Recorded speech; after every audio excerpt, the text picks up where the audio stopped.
વાવ વિધાનસભા પેટા ચૂંટણીનું આખરે પરિણામ સામે આવ્યું। સવારથી આવી રહેલા રૂઝાનોમાં કોંગ્રેસ આગળ હતું, પરંતુ પાછળથી કાઉન્ટ થયેલા રાઉન્ડમાં ભાજપના ઉમેદવાર સ્વરૂપજીએ બાજી પલટી નાખી હતી। એટલું જ નહીં, 2442 મતોથી વાવ બેઠક પર કમળ ખીલ્યું છે।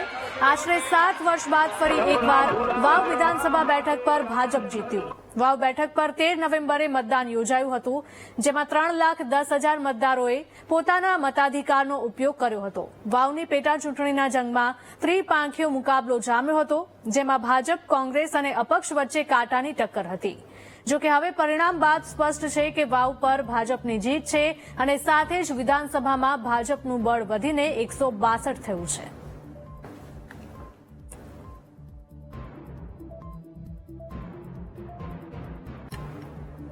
તો વાવ વિધાનસભા પેટા ચૂંટણીમાં આખરે પરિણામ સામે આવી ગયું છે। સવારથી આવી રહેલા રૂઝાનોમાં કોંગ્રેસ આગળ હતું, પરંતુ ભાજપે બાજી જીતી લીધી છે।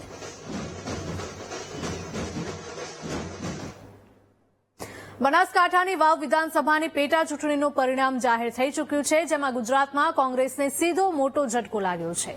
વાવ વિધાનસભાની પેટા ચૂંટણીમાં ભાજપના ઉમેદવાર સ્વરૂપજી ઠાકોરની જીત થઈ છે।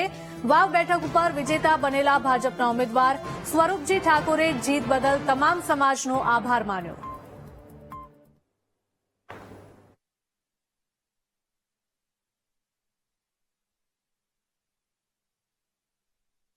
100% જીતનો વિશ્વાસ હતો અને હું મારા કામથી બેઠો તો 100% હું જોઈ રહ્યો હતો। નહીં 100% પહેલેથી જ મેં તમને કહ્યું હતું કે મને ખબર હતી અને આત્માને વિશ્વાસ હતો અને મને ભરોસો હતો, તમામ 18 આલમ ઉપર ભરોસો હતો કે આ વખતે કમળને જીતાડશે। એ કમળ 18 આલમે જીતાડ્યું। લોકોએ ચુકાદો આપ્યો, અમે સ્વીકારીએ છીએ। નાની મોટી અમારી ખામી રહી ગઈ છે, એના કારણે 2000 વોટની આજુબાજુ મારે અહીંયા પરિણામ નથી મળ્યું। સમીકરણો તો ચૂંટણીમાં બદલાતા રહેતા હોય છે સમય પ્રમાણે, પણ જે પ્રજાએ જે નિર્ણય કર્યો હશે, જે પ્રજાને જે ચુકાદો આપ્યો છે, એ પ્રજાનો આભાર પણ માનું છું અને પ્રજાને ખૂબ ખૂબ ધન્યવાદ પણ આપીએ છીએ। જે પ્રજા નિર્ણય કરે પ્રજા માથા ઉપર હોય છે। મહારાષ્ટ્ર વિધાનસભા ચૂંટણી અને વાવ વિધાનસભા બેઠક પર ભાજપની ભવ્ય જીત થઈ, ત્યારે કેન્દ્રીય મંત્રી અને ભાજપના પ્રદેશ પ્રમુખ સી.આર. પાટીલે આ જીત પર પ્રતિક્રિયા આપી। તેમણે કહ્યું હતું કે વાવ વિધાનસભામાં મુખ્યમંત્રી અને કાર્યકરોની મહેનત ફળી। કોંગ્રેસે વાવ વિધાનસભા પર ત્રિપાંખીયો જંગ કરવા માટે માવજી પટેલને ઉભા રાખ્યા હતા અને માવજી પટેલ પાવરની વાત કરતા હતા, પરંતુ ભાજપના કાર્યકર્તાઓએ માવજી પટેલને પાવર બતાવી દીધો। આ વખતે વાવ વિધાનસભાની જનતાએ વિકાસને મત આપ્યો છે। મહારાષ્ટ્રમાં પણ કોંગ્રેસ અને એનસીપીના અસ્તિત્વ સામે સવાલ ઉભા થયા। મહારાષ્ટ્રમાં પરિણામ બાદ કોંગ્રેસના વાવટા સમેટાઈ ગયા। મતદાર ભાઈ બહેનોએ અને ગુજરાતમાં વાવ સીટના બાય ઇલેક્શનમાં પણ ત્યાંના મતદાર ભાઈ બહેનોએ સંપૂર્ણ વિશ્વાસ વ્યક્ત કર્યો છે।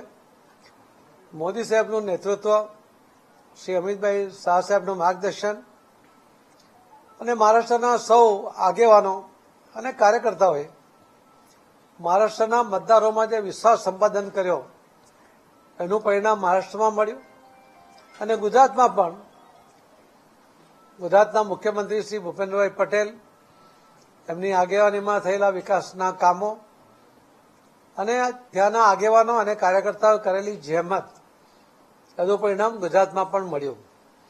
ગુજરાતમાં કોંગ્રેસે ભારતીય જનતા પાર્ટીમાંથી એક વ્યક્તિને ત્રિપાંખીયો જંગ માટે ઉભો રાખ્યો, પરંતુ એમના કારનામા એમાં એ ફાવી શક્યા નહીં। માવજી પટેલ જેમણે ઉભા રાખ્યા તો એમણે પાવરની વાત કરતા હતા। ભારતીય જનતા પાર્ટીના કાર્યકર્તાઓના પાવરનો સ્વાદ એ માવજીભાઈને ધૂળ ચાટતા કરી દીધા। વાવ પેટા ચૂંટણીના પરિણામ પર પ્રદેશ કોંગ્રેસ પ્રમુખ શક્તિસિંહે પ્રતિક્રિયા આપી। તમામ મતદાતાઓનો શક્તિસિંહ ગોહિલે આભાર માન્યો।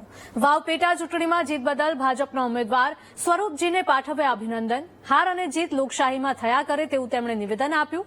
આવતા દિવસોમાં અમે સતત લોકો વચ્ચે રહીને કામ કરતા રહીશું।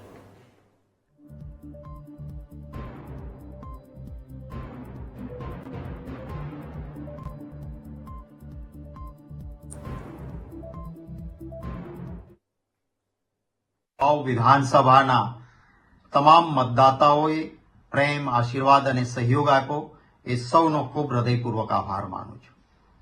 સતત પહેલા રાઉન્ડથી કોંગ્રેસ પક્ષના ઉમેદવારની લીડ વધતી હતી. છેલ્લા થોડા રાઉન્ડમાં એ લીડ કપાઈ અને નજીવા મતોથી ભારતીય જનતા પાર્ટીના ઉમેદવાર જીત્યા છે. જીતેલા ઉમેદવારને મારા તરફથી અભિનંદન. અમે થોડા મતોથી ન જીતી શક્યા એનો રંજ જરૂર છે, પરંતુ હાર અને જીત એ લોકશાહીમાં થયા કરે.